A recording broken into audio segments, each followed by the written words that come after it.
Hi there, I'm Anna Vagan. Welcome to today's Tuesday tip, modifying games that have cards in them.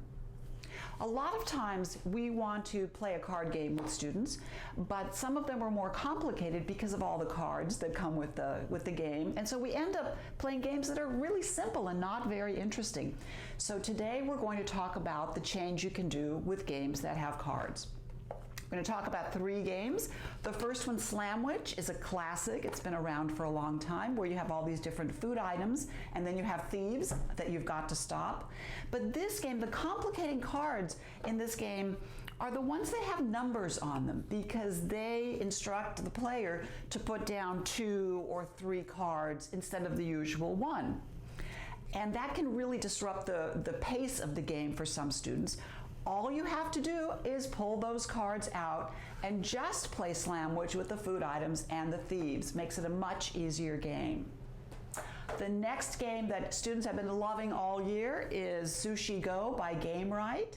If you don't have it and want to get it, I suggest this, not Sushi Go Party, because those instructions are pretty complicated, and I think this is actually a better game.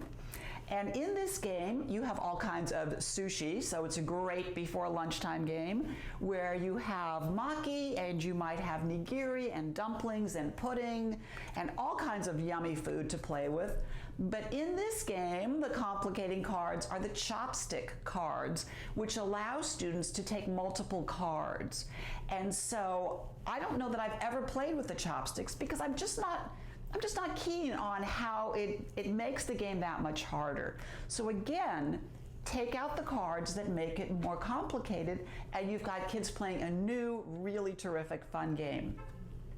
The third game I'm going to talk about today, also by Gamewright, as is Sushi Go, is Eureka, which is kind of you're playing a gold miner and you're mining for gold. It's like a memory game, but a little bit more fun than just straight memory.